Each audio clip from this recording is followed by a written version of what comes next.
Sounds good. Welcome everyone to today's Tech Talk. Not today saying securing your network by blocking Ad-Borne malware. So before we get started, I just want to do some very basic housekeeping items. So this session is being recorded, and it will be available on quest.com shortly after. You will also be getting a recording, I think, sometime next week. Stay tuned for that through email. Please, throughout the session, use the chat to ask any questions. We will get to them answered throughout the presentation, but we will also have a dedicated Q&A section at the end, time permitting.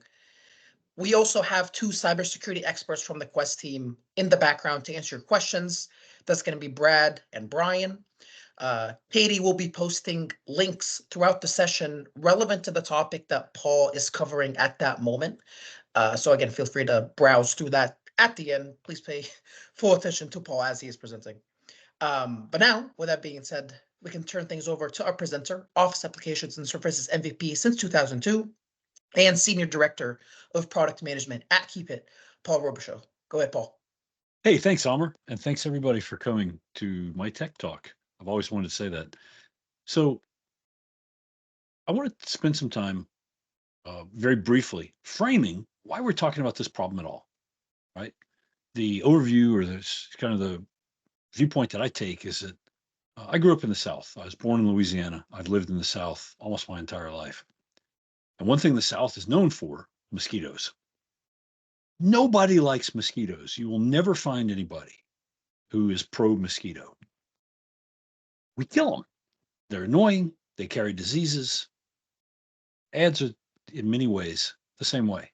They're annoying for sure. Nobody, or very few people will dispute that. I shouldn't say nobody. But it turns out that ads can be a vector that makes it easy for an attacker to get malware into your environment. And for that reason alone, leaving aside the annoyance problem, for that reason alone, it's probably time for you to start thinking about how you can more effectively keep them out of your network to protect your network assets. So a quick agenda, how I'm going to attack this is I'm going to talk about, how did we get where we are today? How did internet-borne advertising become a delivery channel for malware and bad stuff? Then I want to spend some time talking about the technical underpinnings of how malvertising works, because as has been true for decades in the spam world, as we get better defensive techniques and procedures, the attackers evolve too. It really is a classic example of a sort of game theory-esque arms race, where as defenses evolve, so do the attacks, which forces the defenses to evolve and so on. And then leaving aside that theory, I want to spend time talking about some practical, actionable things that you can do to help keep your network and your users more safe. But before I get there, right, this is actually, it's cool, but it's also not cool. This past week, the US and the UK announced that they were sanctioning 14 Chinese individuals. Now, sanctioning, okay, just to be clear, sanctioning in this case does not mean targeted drone strikes or anything. It means economic and immigration sanctions against these individuals. But they did this because of the activities of a Chinese state-sponsored hacking group known as APT31. And the reason I'm talking about APT31, I mean, first of all, I expect Andy Greenberg or Nicole Perlroth or somebody to write a really good book about what exploits APT31 has been up to. Because when you look at what they have done, what targets they have compromised, and if you look at, if you zoom out and say, okay, the fact that the US and UK governments were able to indict specific people means those national intelligence agencies are showing a lot of their capability and saying, yep, not only can we identify which country was attacking us, we can identify which agency was attacking us, we can pin it down to the person behind the keyboard who was actually mounting the attack. So that's super interesting. But the relevance to what we're talking about here is that APT31's targeting involved a number of advertising-based attacks. Okay, that's the first point that I want you to keep in mind as I'm talking about these attacks. These are not theoretical. These are not things that maybe happened in a Tom Clancy novel. They are real attacks that are really being exploited by real threat actors. The other thing that's super interesting that I want you to keep in mind is that APT31 didn't just target individuals. like US lawmakers.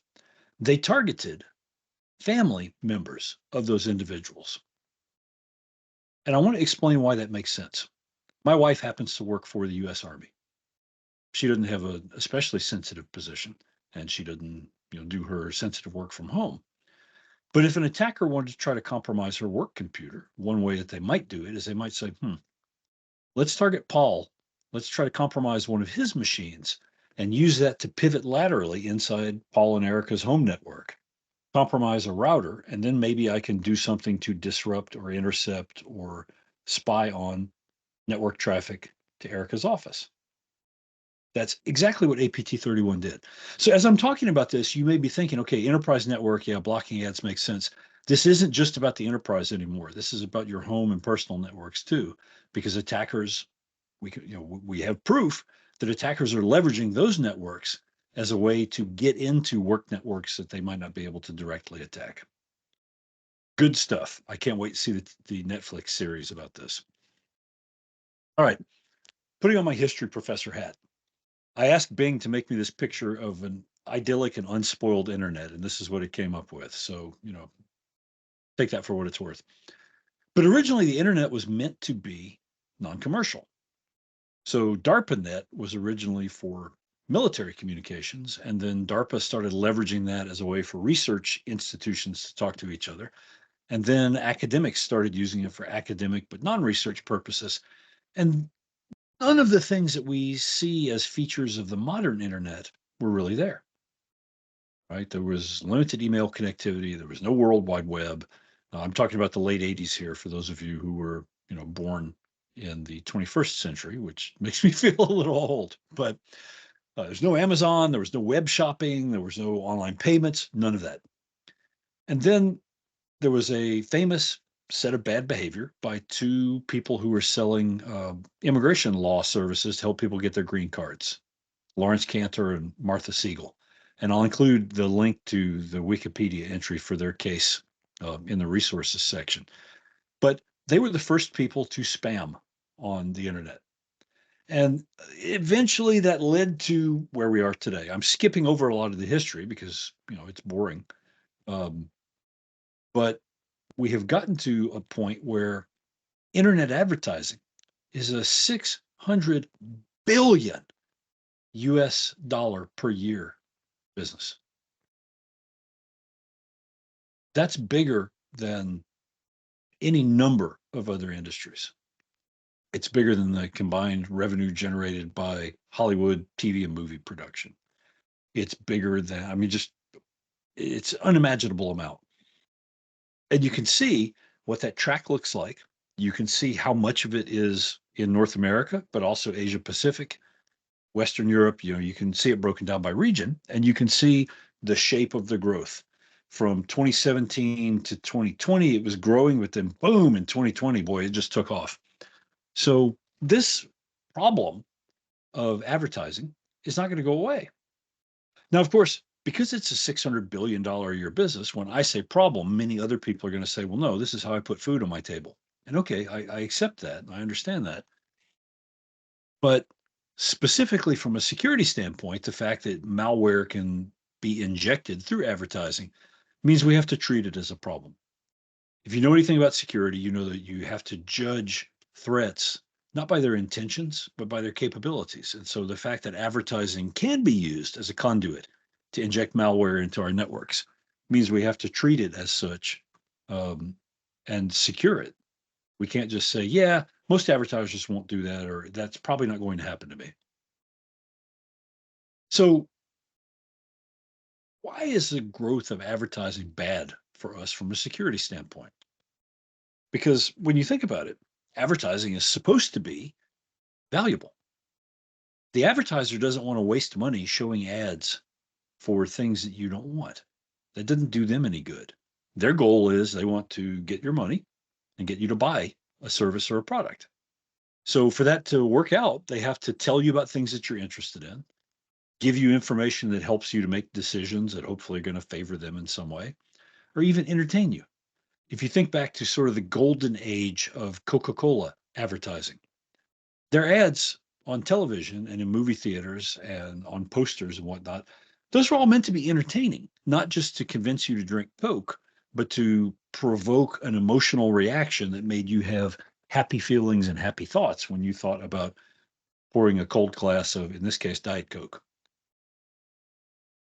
Realistically, though, what we get instead is ads that invade our privacy.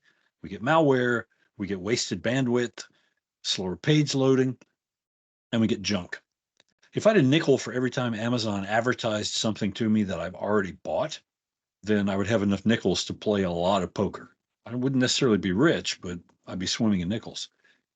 And that wasn't how it was supposed to be, but it's where we are. It doesn't do any good to look back nostalgically and say, if only. The privacy invasion and the malware are the two key threats that I want to spend time focusing on today. So this is a digression, but it's really not, because one of the things that people need to realize as a subject that is adjacent to keeping malware borne by ads out of your network is that ad networks are meant to track and profile you as an individual specific entity. So to do that, they use cookies. They use a technology called device fingerprinting that says, okay, well, it's about to drop my phone. Here's Paul's phone. How do we know it's Paul's phone? Well, there's a characteristic pattern of things that are on the device, attributes the device has, locations that the device has been at, websites that the device has visited, that advertisers can use to identify that specific phone as it moves around the world. IP and location aggregation. And then a bunch of other, I just call this generic wickedness. These networks are meant to let an advertiser say, okay, I want to sell ads to 55-year-old married men who have a cat and two dogs, because that's the target market for whatever thing it is that I sell. And the advertising networks are what make it possible for them to specify that community or that target population and then serve ads to them. Now, in some ways, this is good because it means I'm not getting ads for pregnancy tests or timeshares is a bad example because we all get those, but I'm not getting ads for things that I'm not interested in and won't buy, right? That's the theory. But a lot of people, when they hear the word advertising, they start thinking about the privacy implications of advertising. And that stuff is important, but it's not really on message or on point for worrying about malvertising, because it doesn't matter whether the malware you're getting is coming from an ad that was targeted at your specific demographic or location, or whether it was just a random drive-by if you get malware, right? So the origin or the source or the intent of the advertiser who bought the legitimate ad, not as important. So the Electronic Frontier Foundation has got some very, very good guidance on how to help reduce the amount of tracking information that you leave behind. And if you're interested in that, just from a privacy standpoint, you should check it out, but we won't talk a lot more about it here. So the real problem, yeah, ads may be annoying, and most people don't like the idea that Big Brother or Big Ad is tracking so many of the things that they do. But there are lots of other cases of things that are annoying or privacy eroding, right? Your car manufacturer may be selling location and driving data. Your insurance agency 100% is aggregating and selling data about your health. But I want to talk about malvertising, right? That's a specific threat that you can take specific steps to help protect against. So the working definition that I want to use for the rest of the session is malvertising is malware that is delivered through the mechanisms that normally deliver ads to your network or your device. It's a little bit of a portmanteau word. I mispronounce it a lot of the time, but it's also a very descriptive term that covers exactly the problem we're trying to solve.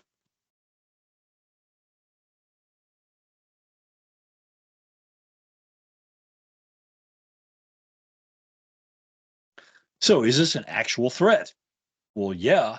I mean, first of all, Pegasus, which is a device-specific spyware tool that some of you may have heard of before, um, has been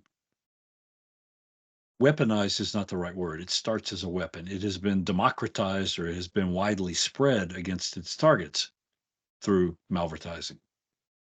There are threat actors that have used fake ads for the US Postal Service, specifically to fish for JP Morgan Chase banking credentials. Okay, think about that for a second. You say, okay, I'm going to go to the ad network and I'm going to say, I want to deliver an ad to people who have JP Morgan Chase brokerage accounts. Well, the ad networks will be very happy to sell you ad impressions that are delivered to those people, except that your ad actually has a malicious payload that fishes or steals or does something bad to get those banking credentials. And now you can steal people's money, right? Lots of other examples. I don't want this to be sort of a zoo of cases where you can go, yeah, look, that happened, that happened. But I want you to know this is a real threat. And then in the light of what's going on with APT 31, it's a maybe more immediate threat than people have realized over the last year or two. So how does it work? How do we see the kill chain between a bad actor with a bad idea and a compromised device? Really, malvertising is just another delivery channel.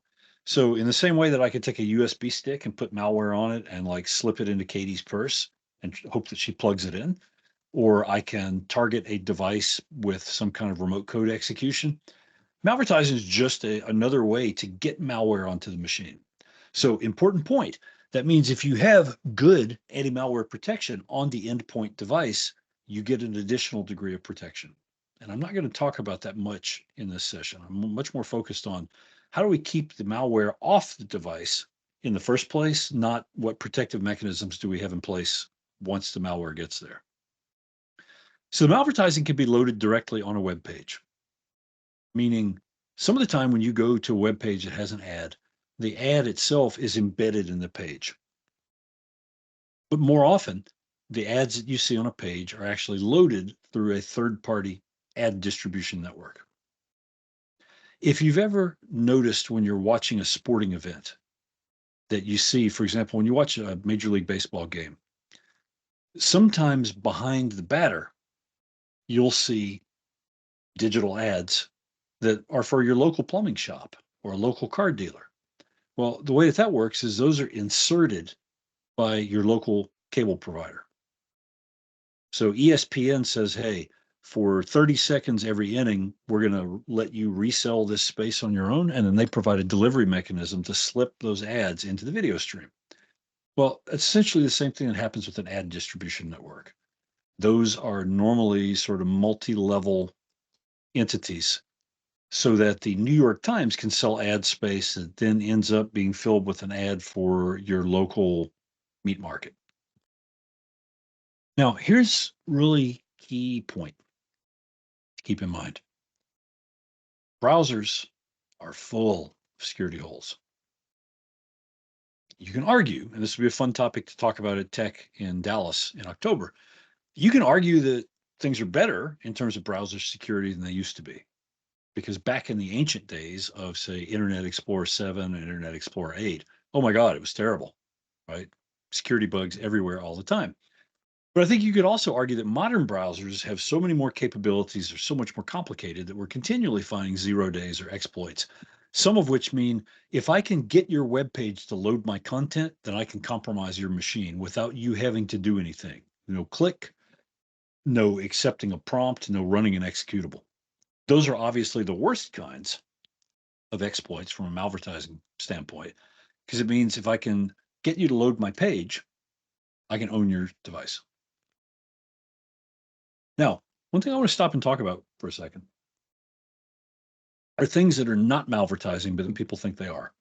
So one is DNS-based attacks that do things like redirect traffic to a bad site. This can be as simple as typo squatting. Many of you, if you were on the internet, in its early days, will know this story. But if you go to whitehouse.com, that is absolutely not 1600 Pennsylvania Avenue where the president lives. Don't go there from your work computer. But you also can do various tricks on a network if you have access to or can manipulate DNS traffic.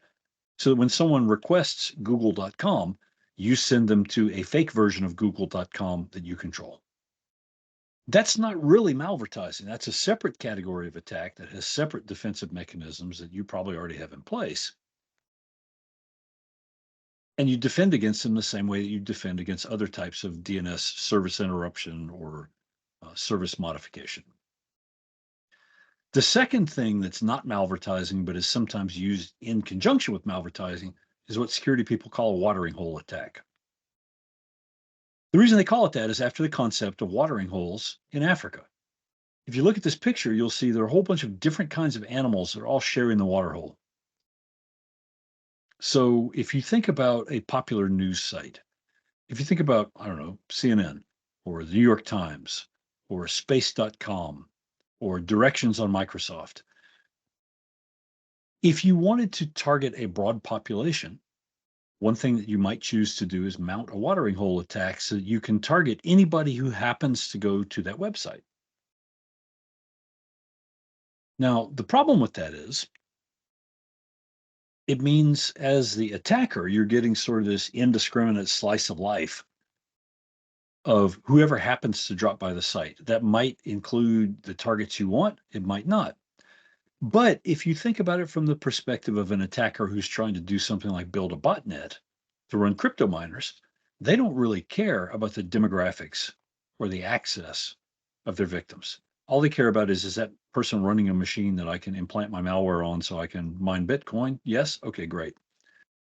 Not all watering hole attacks depend on ads as a way to deliver badness, because given that there are still a pool of browser zero days out there that you can exploit, especially against people who are bad at patching, then instead of delivering ads, you can set up a website, um, attract traffic to it, and then compromise the machines that visit it. The reason I say that sometimes these are built with the connivance of the site owner and that they're common at shady sites, if you remember Napster or LimeWire, super common vehicle for dropping malware was you would catch all the teenagers who wanted to download the cracked version of a video game, or you would seed malware inside what claimed to be a rip of a DVD or a movie. People would download that. They wouldn't have the technical knowledge to know, wait a minute, why am I running an exe to watch this movie? And then their machine would get owned. So same thing here. Anytime you go on the web and you Google, for example, um, sites that let you stream UFC fights or sporting events without having to pay, there's a decent chance that some of the sites that you're getting back in search results are actually watering holes. Okay, so best strategy is, like my mom used to always say, if you don't go to the place where bad stuff's happening, you're less likely to get involved in bad stuff. Thanks, Mom. That turns out to have been really good advice over my career and my life.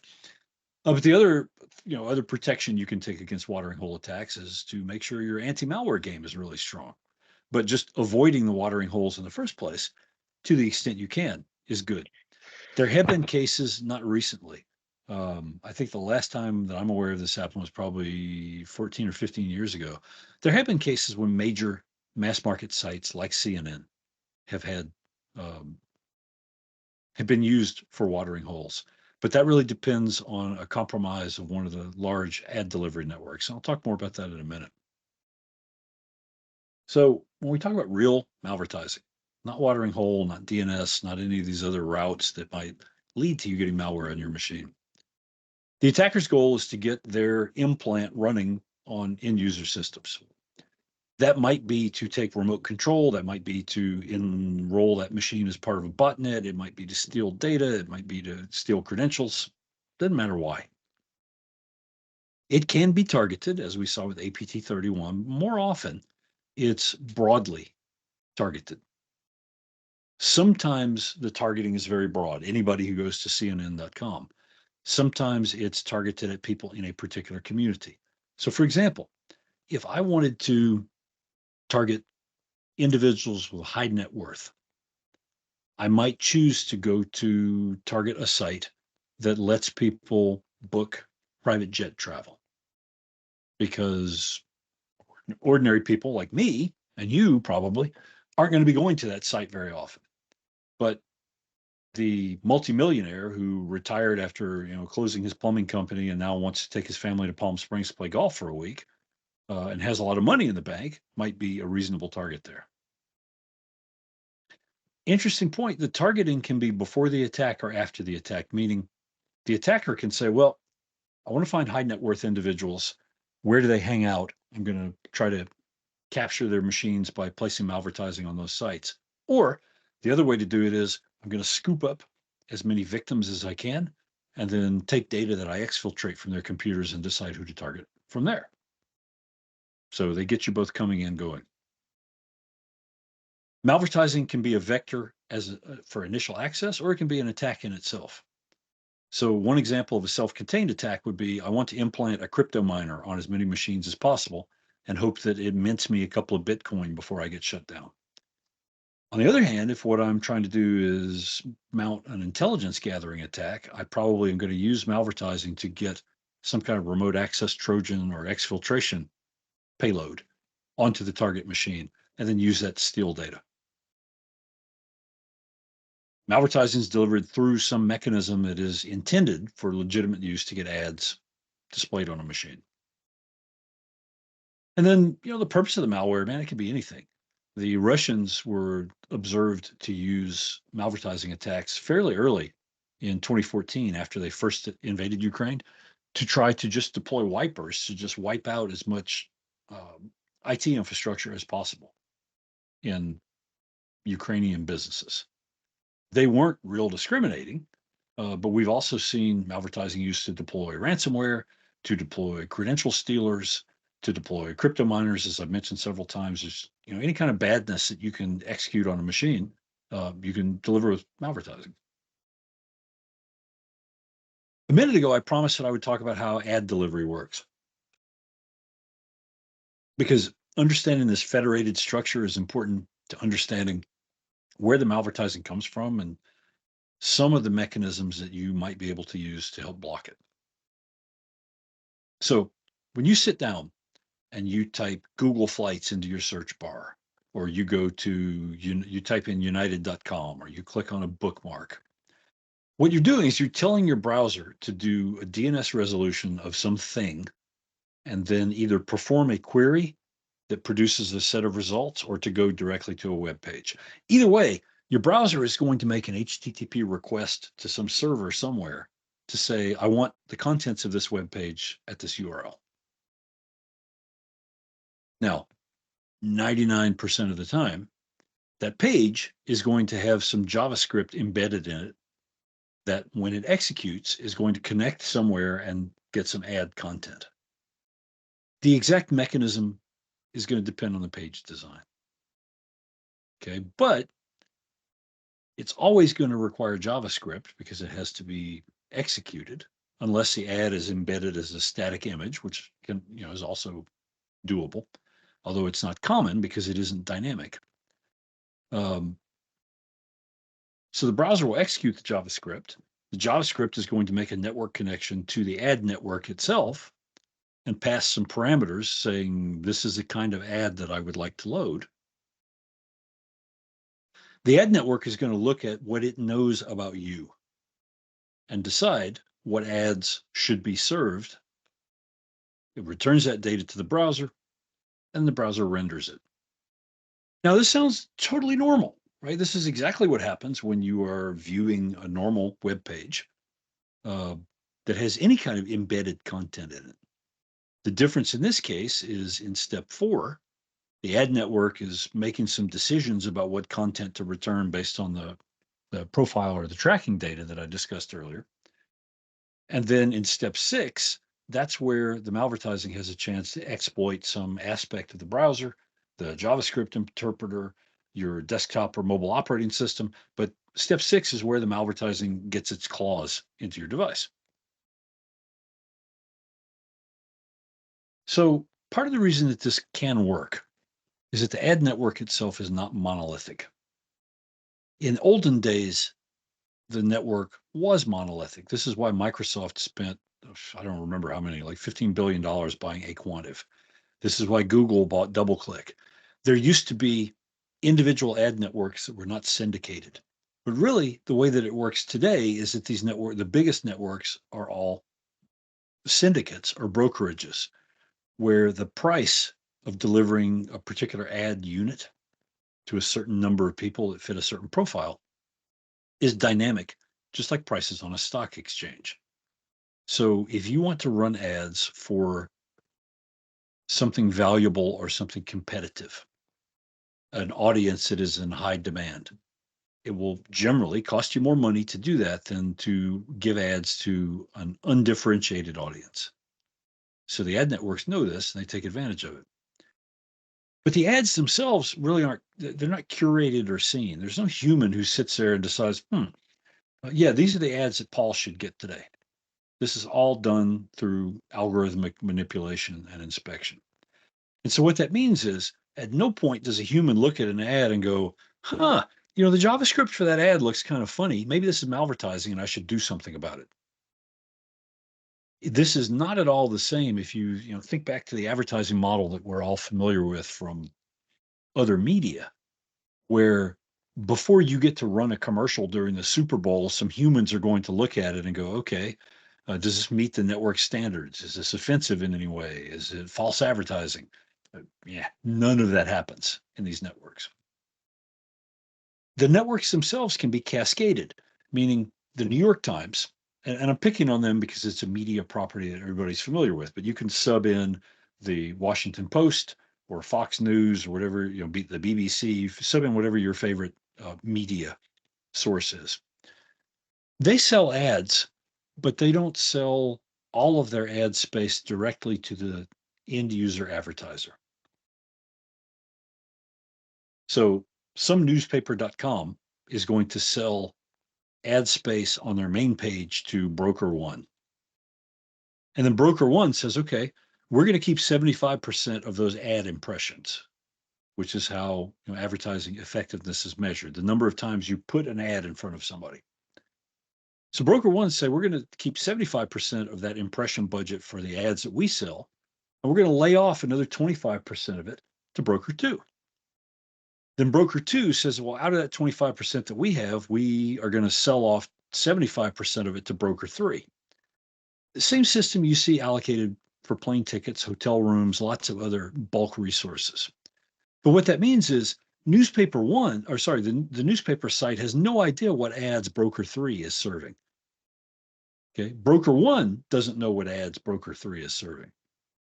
So the page owner, unless they go look at every time the page is loaded and look at the ads and trace them back to their source, newspaper.com has no idea where the ads on their page may be coming from, which means they can't exercise any kind of, I don't want to say editorial control. They can't exercise any kind of control to verify that those ads are not bad. And when I say not bad, I mean that in two ways. One is that they're not just lying, right? I can buy ads that says Donald Trump and Joe Biden are actually both space aliens. And the site that's delivering those ads doesn't have an opportunity to look at that and go, well, actually, that's not true, and block the ad. Now they have policies. I'm required to, sign a piece of paper that says I won't lie in my ads, but then you have to punish people after the fact instead of blocking it. But the other problem is they don't have any effective way to scan the source of the ad to make sure it's not coming from a known bad actor, and they don't have any way to scan the content of the ad. Because the ad, remember, you go to newspaper.com, you load their page runs some JavaScript that fetches the ad. Well, in this case, the newspaper.com website has some JavaScript code for broker one that loads some JavaScript code from broker two that loads some JavaScript code from broker three, which then loads the ad. So you can see the problem here. There's no single point where I can go point at newspaper.com and say, I'm going to add extra scanning or block you to make sure that I don't get malware when I load your newspaper. So all the attacker has to do is put a bad ad in the chain anywhere between newspaper.com and you, meaning a bad advertiser who can attack this poorly secured network at broker three and pump ads out to some percentage of newspaper.com visitors. So let me put on my real talk hat for a second. It used to be the case you could use the web just fine with no JavaScript. That's not the case anymore. There are so many applications that run as what are called SPAs, or single page applications, built with React or Frisk, or pick your favorite framework. That if you turn off JavaScript in the browser, basically nothing is going to work. So that's not an option anymore. It used to be. You can't depend on the ad system itself to screen out the bad ads. As I just explained, the people who are getting the checks for selling ad space have no way to know what some downstream uh, vendor may be doing. And it may not even be the vendor's fault if they themselves were compromised. And you can't depend on blocking 100% of ads. Okay. There are two very recent real world examples that prove this. One is Netflix and one is Amazon Prime. But there's also Disney, there's YouTube Premium.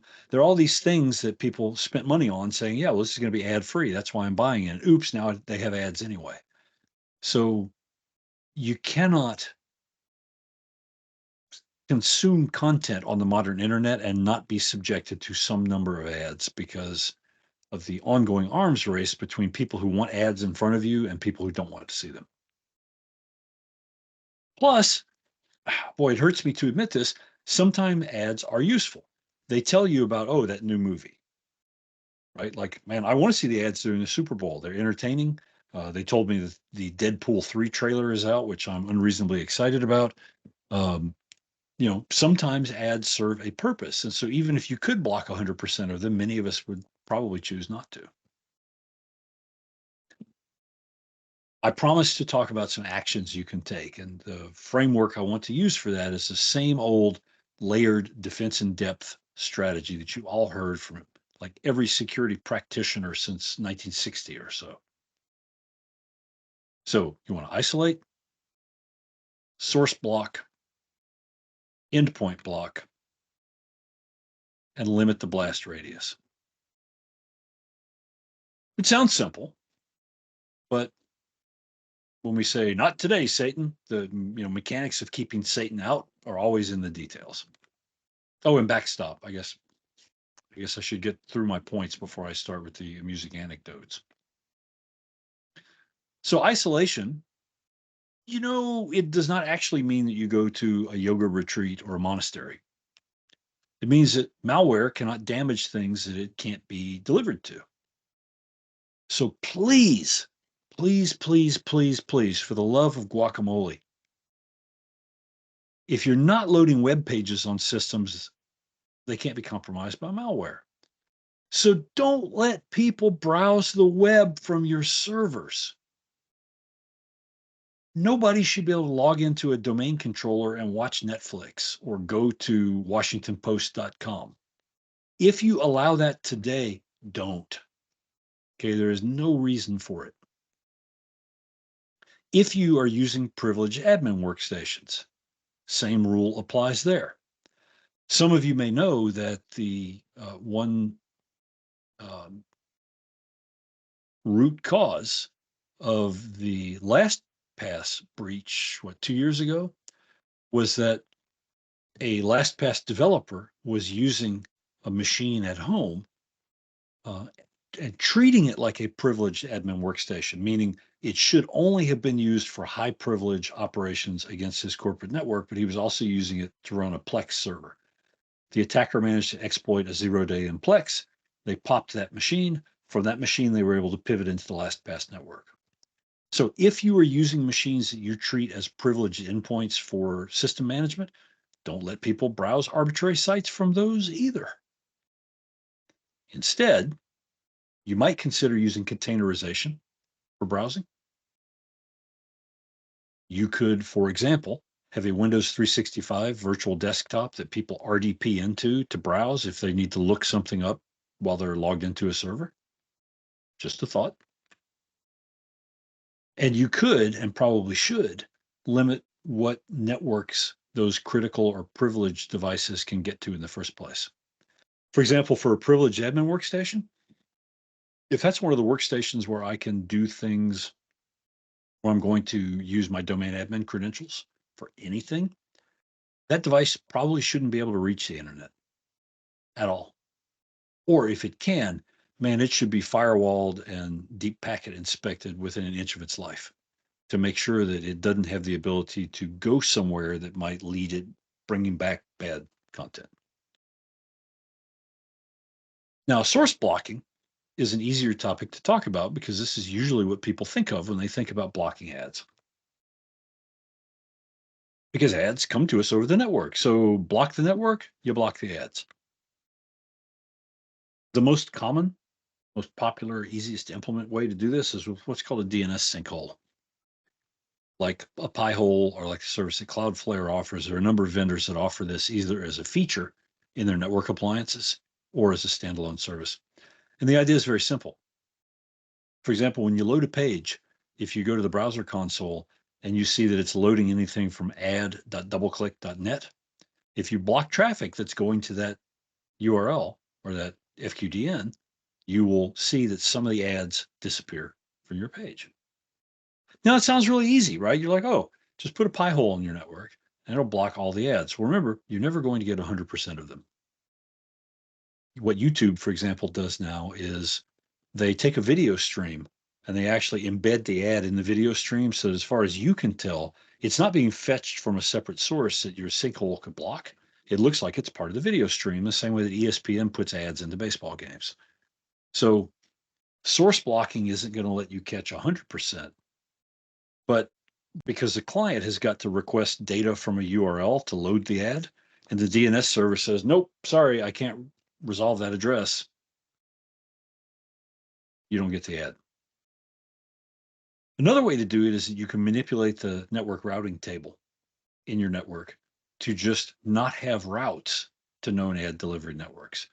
This is a little more complicated because now you're responsible for knowing where those networks are and making sure that you're not blocking good traffic. But if you go back to what I said before about isolation, network routing or isolation at the network layer is pretty straightforward to implement for privileged machines. And if you do that, then it guarantees that your end users are not going to, or sorry, end users, that the users on those devices are not going to go somewhere they shouldn't or get content you don't want them to have. Then this used to be popular, 10 or so years ago. You can use a proxy. If you require all of your clients to go through a proxy, the proxy can make some decisions about what to load or what to block. But that requires the devices on your network to pay attention to and honor the proxy settings and not try to route around it, which means your network itself has to be designed so that a non-compliant endpoint can't go around the proxy. That's in part why that approach became much less popular, because it doesn't help, right? If you look at the source blocking mechanisms that would work if I wanted to keep my home or remote office users safer from malvertising, then about the only thing I can do is DNS sinkholing. I can't depend on every one of my engineers who works on source code or works on my product remotely. I can't depend on all those guys being able to or wanting to or accepting proxies or network routing manipulations on their home network. Okay, the next step is something that we're all familiar with, which is endpoint blocking, just with a little bit different twist or spin. So with endpoint blocking, the idea is that the browser itself will say, no, thank you. I don't want that content. I won't display it. I won't load it. I won't render it. Now, that's much easier said than done, because what it requires is for you to put some software on every endpoint that can tell the difference between legitimate content and an ad. That's challenging, let's just say. So as a browser is loading a page, it's got to have a URL or a URI to load each element of the page, and the browser extension or the thing that's doing the blocking can look at the list of URLs and go, yeah, that's an ad, that's an ad. Nope, that looks okay. I don't know what that is, but I'll allow it, and I'll let the end user put it on a block list or an allow list, and so on.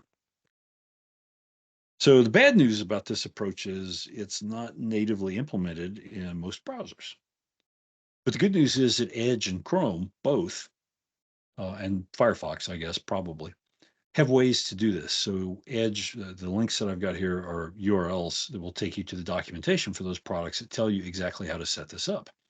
Now, again, this isn't going to have 100% efficacy. There have been malvertising attacks, for example, that used animated GIFs that exploited a 0-day in the browser to execute code remotely on the browser. So if I'm using an exploit like that, all I have to do is get you to load the page that has an image embedded in it. And then when the image animation fires, boom, now I own your browser. So a content blocker didn't really help with that. Content blockers help with other problems, like the slowness of loading pages that have a lot of embedded ads. If the browser doesn't request them in the first place, you have to wait for them to load. So endpoint blocking starts to move away from a pure security technology more toward one that is both a security technology, but also a quality of life improvement for the people who are using the browser. There are lots of choices. Lots of different vendors have got products that do ad blocking in the browser. Some are free, some are paid. If you go to Wikipedia and look up, for example, uBlock with the letter U, you'll see there's this whole ongoing flame war about whether it's really open source or not, and blah blah blah. If you know that internet drama is your kind of thing, then check it out. The next step that you can take is you can limit the blast radius. So let's assume the worst has happened. You didn't do any of the things I've recommended, and one of your users gets on her computer and she goes to an innocuous page and malware gets downloaded to her machine. Limiting the blast radius means you're limiting the amount of damage that that malware can do. There are different ways to accomplish this because some of them depend on what operating system you're running. Some of them depend on what license for the operating system you're running you actually have. Microsoft has got some blast radius limitation features, if I can call it that are built into Defender that require Defender P2, for example. Defender Application Guard is a good example. I actually really like Application Guard because what it does is it essentially gives you a hardware-based isolated VM. It's not really a VM, but you can treat it that way, that isolates your browsing. So if malware gets into that container, the intent is it can't get out. This is the same thing that Apple does with Safari. It's the same thing that Apple and Google both do with mobile browsers running on their mobile hardware. As a technology, that works pretty well, unless there's a bug that allows a bad piece of software to escape the container, which does sometimes happen. Egress filtering. If I take this endpoint and it's on my corporate network and I say, okay, any mobile device on the corporate network can only send traffic to entities on the corporate network, um, that sort of is the reverse of what we want. The reason I say it that way is normally when people think, oh, yeah, I'm going to let devices join my network at work and I want to control, I don't want them going straight out to the internet. Okay, now you're getting closer to what we want. Meaning, if I can prevent a compromised device from reaching outside the network, then it can't contact its command and control network and it can't exfiltrate any data. But probably the more important thing to think about is, okay, if I've got a machine and it's compromised, ideally what I want is I want to cut it off from the network 100% automatically. So Intune has got some features that are meant to do that. VPN, I forget what it's called. Cisco's VPN has got a health check capability that's meant to do the same thing. If it looks like this machine seems to be sick, then I'm going to prevent it from connecting to the VPN so it doesn't move. Its sickness does not move laterally and compromise other machines. Network segmentation. How much does this help? Well, it depends on your network. It depends on what people do on the network. I am a huge fan of segmentation for guest networks, right? You really should, well, let me back up a step. If you don't have a guest network, you should. You should have that at work. You should have it at home. Okay. If you do have a guest network, it should be as segmented as possible so that guests cannot even see the existence of the real network. Now, why do I say it that way? Well, at home, I'm like most of you. Here on my desk, there's a little Amazon robot girlfriend voice assistant. I have smart thermostats. I have security cameras. I have a bunch of other devices. Those devices all need to talk to the internet, and some of them need to talk to each other, but they don't need to talk to this computer that's sitting in front of me. Right? Why is that? Well, if I tell Robot Girlfriend, and I'm using that name so that I don't accidentally trigger it and interrupt my speech. If I tell Robot Girlfriend to adjust the smart thermostat on the heat pump over my shoulder, what happens is I say something that goes to the device. The device reaches out to Amazon's network, which then runs an app that does something that sends a command to this smart thermostat network. None of that traffic is traversing my local network. And so those devices don't need to be able to access my local file servers or my local printers or whatever. So if you don't have a guest network, you should. If you do have a guest network, you should make sure that it is correctly segmented so that guests cannot send traffic to or receive traffic from your production network. Now, what about backstopping? Well, I'm going to say on faith, all of you should already have robust, maintained, updated anti-malware on all of your devices. If you don't, you really need to. Microsoft ships it as a base part of Windows. If you don't have Defender turned on, then man, I just don't know what to tell you.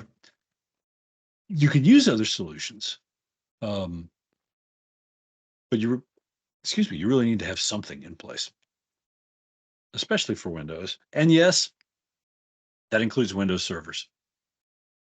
For the reasons I just mentioned, you have people who are doing things on servers that may expose them to malware.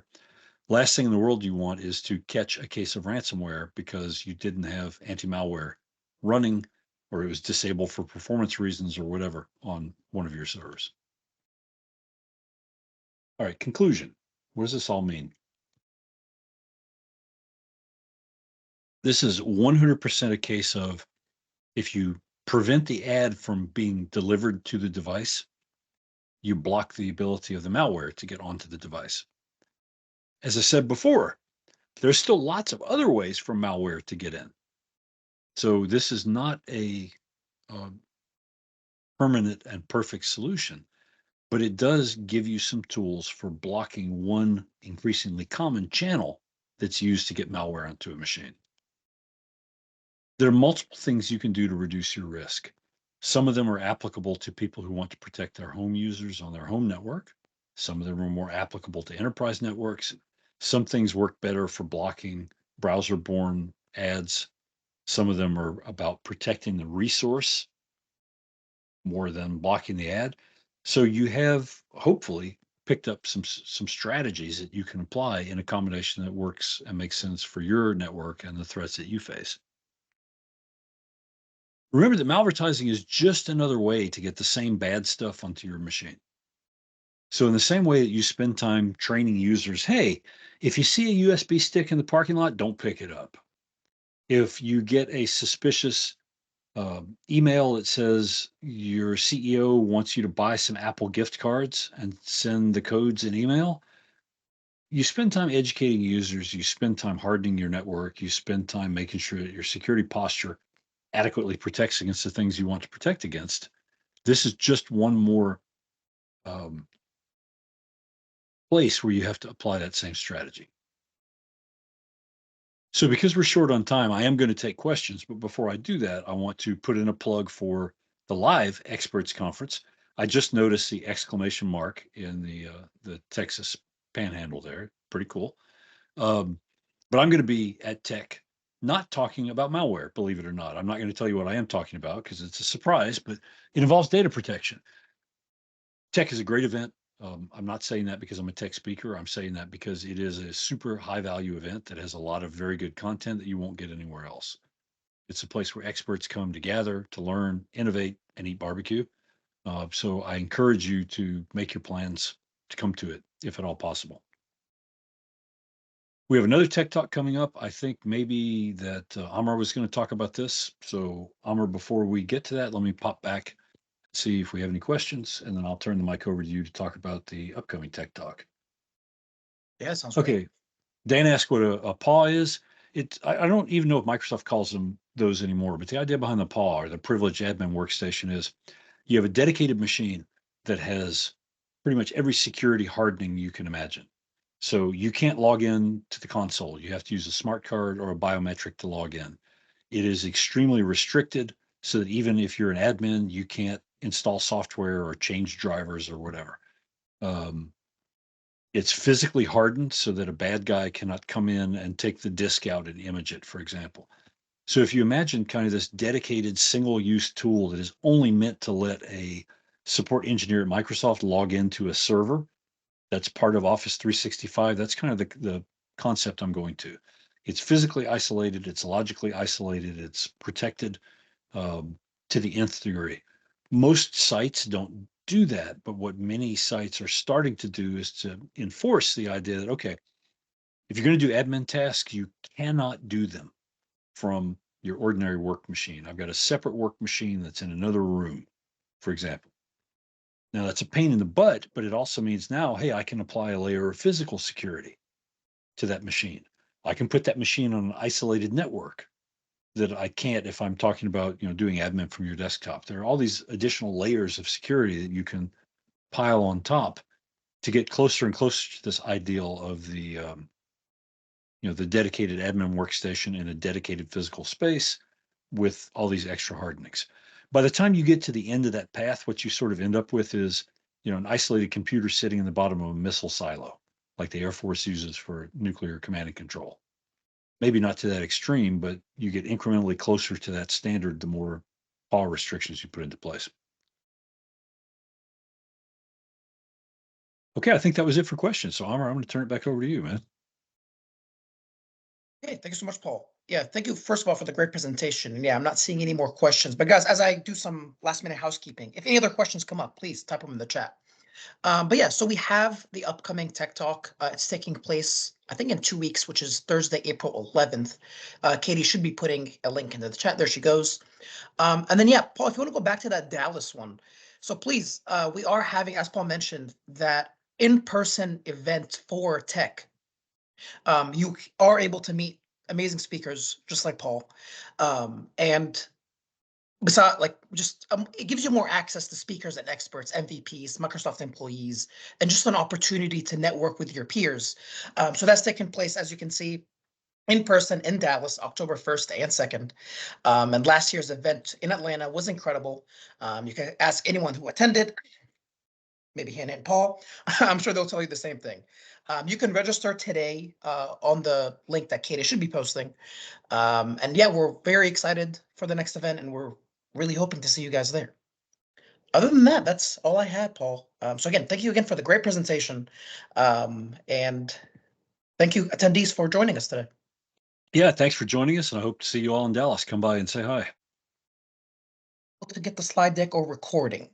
So yeah, the recording will be available on quest.com shortly. You'll also be getting a follow-up email next week with the recording, I believe. Now for the presentation, with Paul's blessing, you'll be able to reach out to Katie. Katie, maybe put in your email into the chat. Feel free to reach out to Katie through email, and if Paul's okay with it, she'll be able to send you guys a PDF version of the presentation. Of course. We have your blessing, Paul. Yeah, you have my encouragement. Then here comes my email. Yeah, so Charlie, maybe reach out to Katie with email, and then she'll send you that deck. Rock Okay, on. I'm not seeing any more questions. All right, thank you so much, Paul. All right, happy Thursday, everybody. Thanks, everybody. Have a good day. Thank you, Paul. My pleasure.